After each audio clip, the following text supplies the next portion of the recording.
Hello, j'espère que vous allez bien. On est aujourd'hui le 28 septembre 2024, il est presque 5 heures. Et donc, on est samedi. Je me suis posé la question, mais je pense que c'est intéressant de faire un weekly review aujourd'hui, parce que évidemment, on a eu la clôture hebdomadaire sur les marchés tradis, hein, donc les indices, le DXY, le Forex, et puis les marchés CME. C'est vrai que les marchés crypto n'ont pas encore clôturé, mais on a quand même des informations intéressantes. Bon, ça fait un petit moment que je suis levé déjà, et j'ai scruté un petit peu différentes datas que je regarde pas forcément tous les jours d'ailleurs, et là je me suis dit que c'était peut-être le moment pour aller y jeter un œil, et je pense qu'il y a des choses qui vont être intéressantes à partager avec vous. Alors, bon, déjà, commencer par le dollar quand même, c'est toujours un peu le même rituel, hein, le dollar étant le principal asset qu'on va trader, en tout cas nous, Européens, et qui sommes engagés notamment sur les marchés crypto, parce que c'est essentiellement contre l'USDT hein, qu'on va trader, enfin, USDT ou USDC.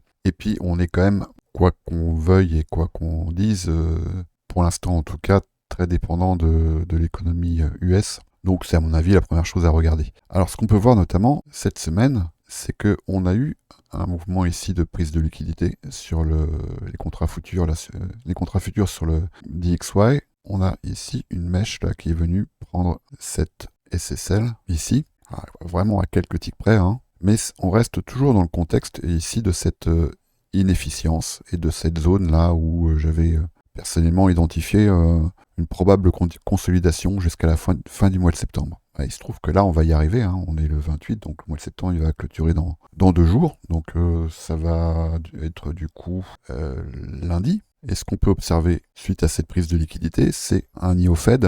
On voit bien une mèche et ensuite une réaction de rejet. On voit bien ici en 4 heures. Et si je zoome un petit peu plus, voilà, on voit ici bien la SSL et on voit ici en 1 heure ce qui ressemble à un CISD, un changement d'état de livraison du prix. On a ici une bougie impulsive qui laisse une inefficience derrière elle et qui est presque automatiquement, presque immédiatement recouverte par une autre inefficience avec la création ici d'un IFVG. Bon, après ça reste du 1 heure. Est-ce que ça témoigne ici d'un bottom je n'en suis pas convaincu, même si je dois aller un peu plus loin, je ne crois pas. Ça pourrait, mais c'est pas ma conviction. Si je reviens ici en daily, il serait quand même très étonnant qu'il n'y ait pas ici un mouvement qui vienne capturer cette zone de liquidité ici, de sorte à avoir ce fameux mouvement que maintenant vous connaissez bien, de consolidation, de manipulation et d'expansion, qui nous emmènerait vers ce dernier trimestre 2024, sur lequel moi j'ai encore pour l'instant un biais de distribution, donc je m'attends très honnêtement à une expansion du dollar sur ce dernier trimestre. Alors il y a quand même plusieurs points qui se contredisent un petit peu, mais qui pourraient se retrouver à un moment donné. C'est déjà les élections américaines en novembre, ce qui me fait dire qu'il est possible que l'administration américaine fasse tout son possible pour que d'ici novembre, on n'ait pas de gros stress sur les marchés. Donc ça nous donnerait une économie américaine sous perfusion en quelque sorte. Et après, de là à dire que l'objectif pourrait être de refiler la patate chaude au prochain président, quel qu'il soit, bon, ça c'est un autre débat, mais c'est un débat qu'on pourrait tout à fait avoir. Mais là, bon, je vais pas m'engager là-dedans. Moi, j'ai essayé de me focaliser vraiment sur l'action du prix. Alors, il y a quand même un point intéressant que j'ai relevé par rapport à cette dynamique du dollar. C'est vrai que ça fait un petit moment que j'y suis pas allé. Et pour ça, ben, on va aller faire un tour sur le COT, Commitment of Traders. Alors, donc on va aller sur le dollar US. Et là, on voit que l'encours est sur l'encours principal, là où on a le plus d'open interest, c'est à présent sur les contrats de décembre. On le voit bien ici, hein, les volumes, et là, l'open interest. Donc je clique dessus, et là, je vais afficher la charte avec mes indicateurs qui sont déjà prêts normalement. Voilà. Alors, il y a quand même un phénomène qui est assez intéressant, je trouve, et c'est suffisamment rare pour qu'on puisse le souligner, c'est que depuis mi-août, eh ben, il semblerait que et les institutionnels et bon, retail, c'est un bien grand mot, mais en tout cas les petits traders entre guillemets et les commerciaux, ils soient sur un consensus ici, là, depuis mi-août, avec malgré tout un open interest ici qui n'a pas énormément bougé. Et alors après, corrélation n'est pas causalité, mais ce qu'on peut observer, c'est que cette chute ici des directionnalités d'engagement de toutes ces catégories de traders, on voit bien ici que jusqu'à mi-août, les institutionnels étaient majoritairement longues, les commerciaux étaient majoritairement short et que les retail étaient très légèrement short. Il le reste encore d'ailleurs. Ça correspond ici à peu de choses près au franchissement des 100 points. Donc il s'est passé quelque chose ici dans cette zone. Est-ce que c'était un objectif? Est-ce que c'était déjà programmé? Je ne sais pas. En tout cas, on voit bien qu'ici l'engagement est institutionnel et des commerciaux est passé de très directionnel à neutre. Donc il est fort possible que tous ces intervenants soient ici à présent en attente de la clôture trimestrielle pour à nouveau se positionner. Et donc il va falloir évidemment observer ce qui va se passer à cette occasion. Mais en tout cas, ici, il n'en faudrait pas plus pour qu'on puisse quand même se mettre en observation d'une nouvelle structure de marché sur cet index du dollar. Alors pour essayer d'avoir peut-être regarder un peu une confluence, on va regarder quand même l'euro, les contrats futurs sur l'euro. Donc là, c'est EuroFX, le voilà. Et là, on va regarder les encours.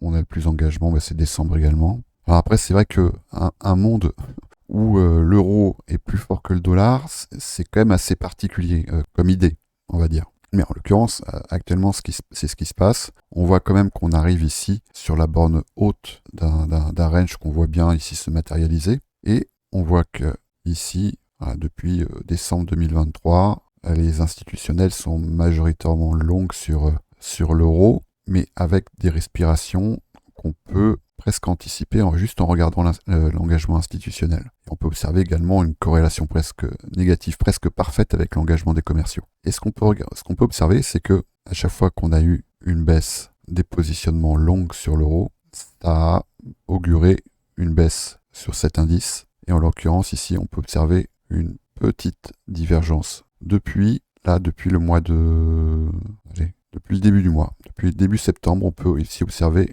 une légère baisse des positions longues là, des institutionnels sur l'euro et qui se retrouve ici en divergence avec l'augmentation de l'euro ici. Donc à la fois, on a des signaux pour l'instant qui sont des signaux faibles, mais c'est quand même des signaux que sur le dollar, on pourrait s'approcher d'une structure de bottom et on commence à avoir des signaux faibles également ici sur l'euro. On pourrait commencer ici à s'approcher d'un top. Je ne dis pas que c'est un top décennal, mais en tout cas, ça pourrait constituer ici un top temporaire au contact ici de la borne haute de ce range. D'autant que, alors cette fois-ci, si je retourne sur la charte de l'euro USD, sur Oanda, je suis ici en daily, on voit qu'ici on est au contact d'un point d'intérêt qui est une inefficience daily. Donc je pense que si on observe un petit push du dollar ici sous cet order block, je ne dis pas qu'on va y aller, mais il est probable qu'on y aille, il est possible qu'on y aille en tout cas. Ça pourrait être en conjonction avec, quoi pas ici, un petit push au-dessus des 1.12 757. Quoi. En tout cas sur Oanda, parce que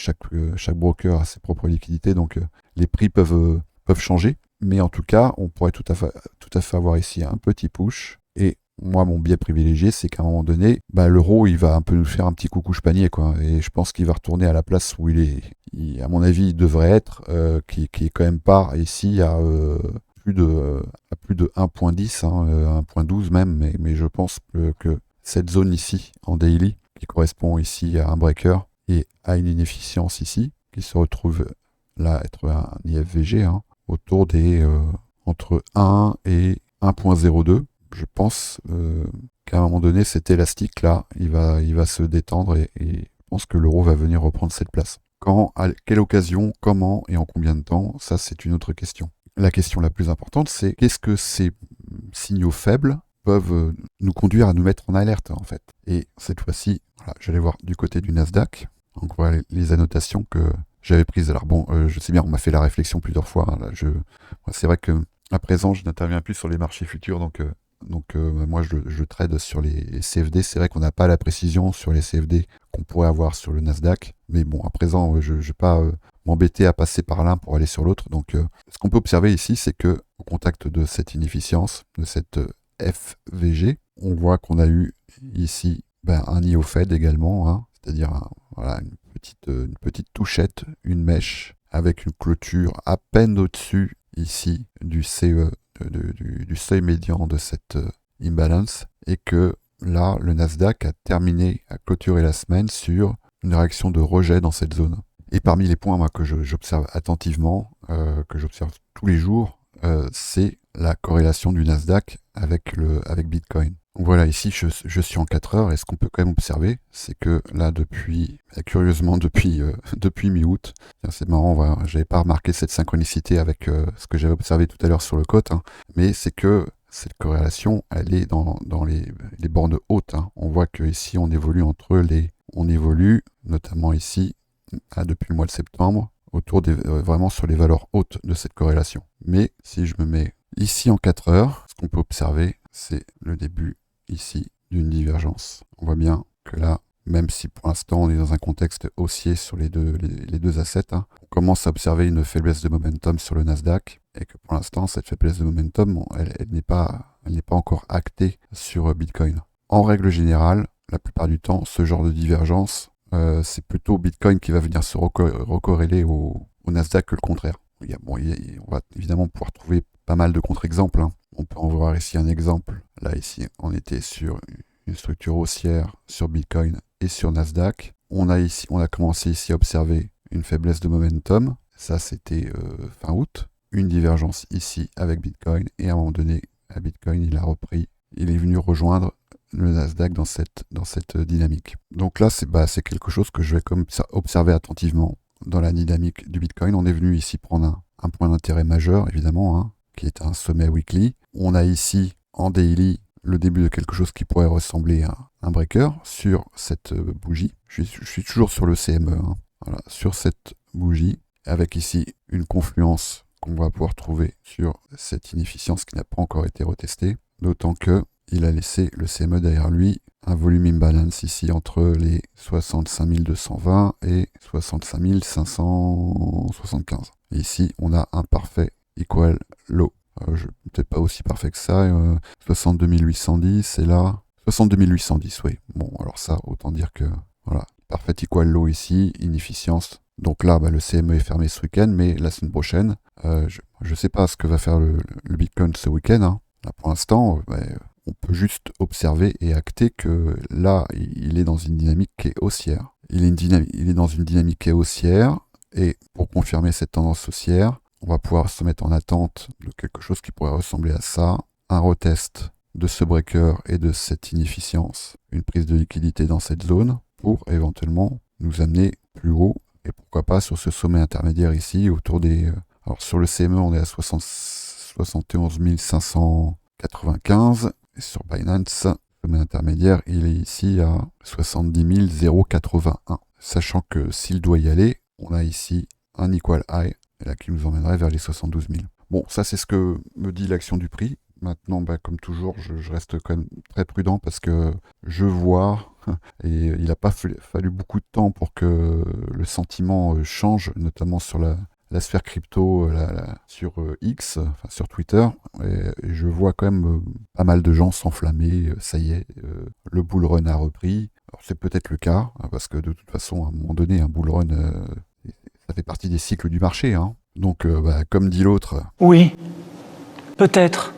Mais personnellement, je me méfie quand même des histoires un peu trop écrites. Si on s'en tient un petit peu au narratif et au calendrier là, des prochaines semaines, il est possible qu'on ait une petite fenêtre un peu vertueuse sur les marchés risk-on jusqu'aux élections. Ensuite, je pense qu'il va quand même falloir être extrêmement, extrêmement prudent. Il faut toujours l'être, évidemment, mais il se peut qu'il y ait une petite languette de Flamby suite à ces élections. Un autre point sur lequel moi je vais être attentif, c'est que en règle générale, après un push haussier sur Bitcoin, il est souvent accompagné par les alts, mais au moment où Bitcoin se met à consolider, parce que c'est toujours le même manège, hein, c'est expansion, consolidation, manipulation, expansion, consolidation, etc. C'est à ce moment-là qu'on peut avoir des gros décalages sur les altcoins. Donc, à vous de voir. Là, je vais pas vous faire de call parce que je n'ai pas fait de screen là, des alts. J'en ai repéré quelques-unes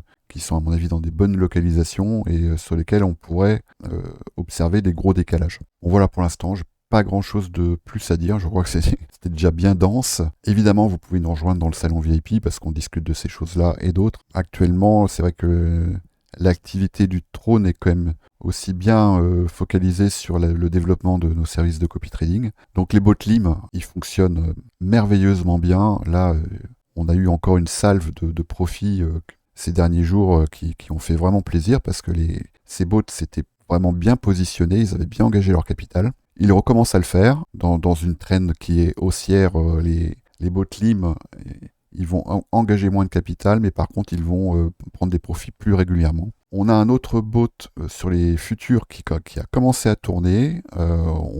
On fait quelques petits réglages pour ajuster un peu le risque qu'on va mettre dedans, les prises de profit. Et il sera bientôt ce bot ouvert au grand public. Il y a une vidéo qui va bientôt arriver. Donc pour ça, les liens en description si vous voulez nous rejoindre pour dans le salon VIP. Et puis, vous pouvez aussi vous abonner à ma chaîne parce que c'est une vidéo qui pour l'instant n'est pas répertoriée mais que je mettrai bientôt en libre accès au grand public, donc vous pourrez également y accéder. Alors, il y a une paire notamment là, qui nous fait extrêmement plaisir. Les backtests étaient bons, mais là, comme quoi les backtests, il faut toujours s'en méfier. Les résultats réels sont très largement supérieurs aux backtests. C'est sur BGB contre ETH. Et alors là, on peut le voir sur le Discord, parce qu'on a mis des témoignages. Vous pouvez les retrouver, ces témoignages, dans témoignages copy trading ici. Toute cette partie-là du salon du Discord est ouverte au grand public. Donc, dans témoignages copy trading, vous voyez ici Pixo qui nous dit petit retour après un mois d'utilisation du bot BGBETH, gain de 1,15% sur mon capital. Dr Mars qui nous dit BGBETH 3,5% de rentabilité sur 2 mois, soit 21% par an. Là, on parle d'Ethereum, on ne parle pas du USDT. Donc, en admettant qu'Ethereum connaisse une expansion et aille vers des plus hauts cieux, tout ça, évidemment, ça va se retrouver décuplé. John Doe qui nous dit « Je ne sais pas vous, mais je suis à 4,37% des tâches supplémentaires dans mon bag sur le mois avec le botlim. » Alors ça, évidemment, les différences, ça va aussi dépendre des liquidités que vous aurez engagées sur ce bot. Voilà, donc merci encore à Viniz et merci, en tout cas, John Doe. Il faut le dire, car on sent que derrière ces bots, il n'y a pas que des algos, mais il y a un sacré taf. Et ça, je te le confirme, c'est un sacré taf. C'est actuellement un taf à plein temps. À un moment donné, ça va se calmer parce que on va pas non plus proposer 150 bots, mais on en a encore plusieurs en développement. Donc le SPT, le développement est à présent terminé, même s'il y aura encore certainement des petits ajustements. Prochainement, il y a Vinis qui va nous proposer son setup, son bot qui s'appelle Ping Pong. Il y en a un autre qui va arriver ensuite qui s'appelle le Cap, qui est un bot de suivi de tendance. Et normalement, dans le calendrier des sorties, on a le Lim Perp qui va également arriver. C'est le même principe que le bot Lim, et cette fois-ci, il est sur les perpétuels, sur les marchés futurs, et il est bidirectionnel, c'est-à-dire qu'il peut se positionner à la fois en long et en short. Et alors moi, c'est un bot que je réplique chez moi depuis un moment, et les résultats sont littéralement bluffants. Pour peu qu'ils soient bien réglés, et ça c'est ce qu'on fait pour vous, c'est-à-dire que vous n'avez rien à faire, vous avez juste à vous inscrire, à engager vos liquidités, et nous les réglages, on les fait, on sait comment faire, on a tous les outils pour et backtester, et tester, et l'équipe qu'on forme avec mon copain Viniz est géniale parce que moi je m'y connais bien en trading, lui aussi également, mais je commence à avoir un petit peu d'expérience dans le développement de bots, et lui c'est un développeur de premier ordre, c'est notre Zidane du développement, et il nous pond des outils qui sont absolument incroyables. Donc n'hésitez pas à venir nous rejoindre parce que tout ça, je le rappelle, c'est entièrement gratuit.